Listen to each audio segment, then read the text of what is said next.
আর কতবার তুমি বিয়ে করবে? কেন সবার সামনে সত্যিটা স্বীকার করছো না? ইভা, বাবা আমি ওনাকে চিনিই না। ওদেরকে জিজ্ঞাসা করেন, ওরা ছিল। এই তোরা বলছিস না কেন বল? আরে এই ছেলে তো পুরোপুরি পাগল, ওর তো মাথায় গন্ডগোল। ও আসলো কি করে এখানে? আমি কখনো তোমাকে দোষ দিব না ইভা, তুমি শুধু একটাবার মনে করার চেষ্টা করো। কে কে হোমওয়ার্ক আনে নাই সুন্দরভাবে হাত তোলো। বলেছিলাম না ম্যাডাম জানতে পারলে তোকে মারতে মারতে মেরেই ফেলবে। মাথায় কাল মেরেছিলি না, অনেক বড় পাপ করেছিস। আমি কি তোমাদের কখনো মারি? একদিন মারলে বিট্টুর মতো দুষ্টু ছেলেরা সোজা হয়ে যেত। এই তুই চুপ থাক, নয় কিন্তু আবার মার খাবি, তারপর কাঁদতে কাঁদতে বাড়ি যাবি। এটা কি আমার ম্যাডামের আরেক নাম? এটা কি ম্যাডাম না দেবে? আসলে আমি দিয়ে দেবনি। ম্যাডাম এটা আপনার জন্য চিঠি। চিঠি তুমি লিখেছো? আমি তো এখনো বড় হয় না, আমি কি লিখতে পারি? আমি তো এখনো ছোট। এইটা দিয়েছে ওই শহরের ক্যামেরাম্যান। প্রিয় সুহাসিনী, তোমায় প্রথম দেখেছিলাম এক রোদ্দুর সকালে। কিছু গান প্রথম শোনাতে যেমন হৃদয়ে গেঁথে যায়, তোমাকে দেখাটাও ছিল ঠিক তেমনই। ওমা, এটা তো আমার বডি, তাহলে আমি কে?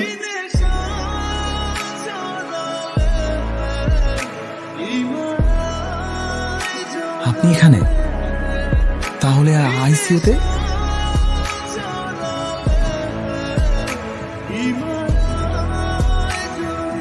আপনি যেভাবে অবাক হচ্ছেন আমিও ঠিক একইভাবে অবাক হচ্ছি, কিন্তু আমি আপনার থেকে 3 গুণ বেশি অবাক হচ্ছি এটা ভেবেছি আমি তো এখন কোমায় আছি। আপনি আমার আত্মাকে কিভাবে দেখছেন? আচ্ছা তুমি যে সারা দিন আমার সাথে বাইরে ঘুরছো, রাতের বেলা কই থাকবা? বারে তোমারই বুঝি সব স্বপ্ন আছে, আমার কোনো স্বপ্ন নাই? আমারও স্বপ্ন আছে, আমি আমার প্রিয় মানুষের সঙ্গে একসঙ্গে রাতের বেলা রাস্তায় হাঁটবো, দুজন মিলে আইসক্রিম খাবো।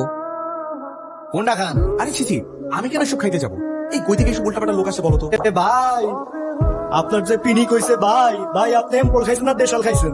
বুঝলো নাকি বাদ দিয়া খাইছেন? আমার একটু কর না ভাই। তুই না বললি ইভা আসবে? একা কই? ইভা তো আমার পাশেই বসে আছে। কই কই ইভা? আমি তো কাউকে দেখতে পাচ্ছি না। তুমি কিন্তু আমার শুধুই বন্ধু, হ্যাঁ বন্ধু তো। তো তুমি আমার সব ইচ্ছা কেন পূরণ করছো? তুমি আমাকে বন্ধু মনে করলেও তুমি কিন্তু আমার প্রিয় মানুষ, আর আমি আমার প্রিয় মানুষের জমানো উইশগুলো পূরণ যদি না করতে পারি, তাহলে আমি কি করে তার ভালোবাসা আদায় করবো? বর তো বসে আছে, কোনে কই?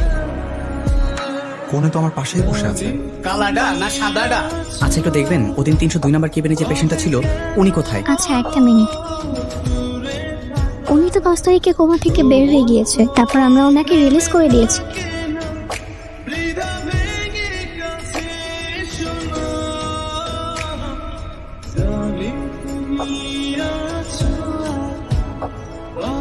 শখের বেটা, আপনি কি আমার বর হবেন? এই হাসিটাই এখন থেকে আমি, আমার শখের বেটা।